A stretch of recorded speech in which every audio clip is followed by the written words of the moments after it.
কিসের জন্য এত ভয় পাও? কিসের জন্য এত ভয় পাও? সব সময় খালি ভয় আর ভয়, সব কিছুতে খালি ভয় ভয়। সামনেটা জামাই ষষ্ঠী, তা কি কি নিয়ে যাবে ওই বাড়িতে?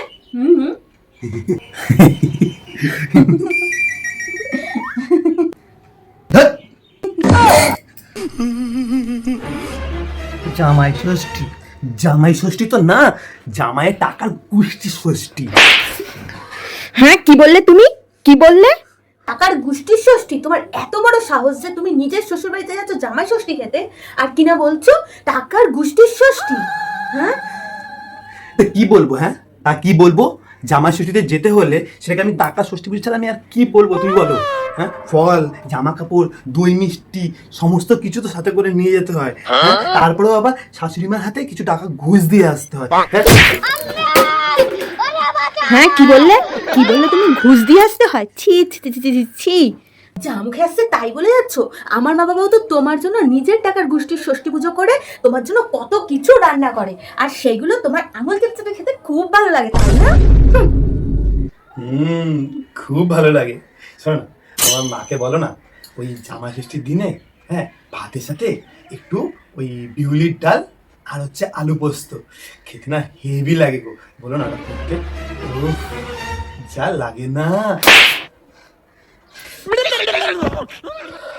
যা মুখে আসে তা বলবো না তো কি বলবো? হ্যাঁ, তুমি যে একটা ডেপো মেয়ে, সময় তোমার সাথে ঝগড়া করো। হ্যাঁ, আমার তো কোনো কিছু তোমার ভালো লাগে না, এখনো কিছু একটা ভালো লাগবে না, আর তুমি যাবে মাকে গিয়ে নালিশ করবে, আর তোমার মা কি করবে? পুলিশকে গিয়ে নালিশ করবে, আমাকে পুলিশ ধরিয়ে দেবে। সেই জন্যই তো টাকাটা ঘুষ হিসাবে দিয়ে আসি, যাতে তার জামাইটাকে ভাবে কত সহজ সরল সিধে জামাই। সাদা সরল সিধে না ছাই? বাইরেটা তো ওই চিকন চাকন, ভিতরটা একবারে গুড়ের মতো। কি হরে?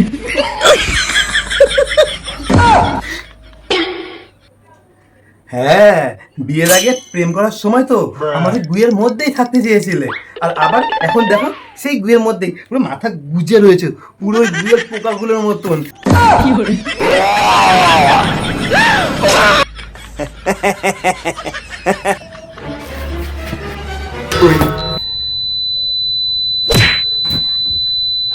मंगल भावनया मंगल खत्म। Bye bye, tata, goodbye, गया। देखा आपने लापरवाही का नतीजा है।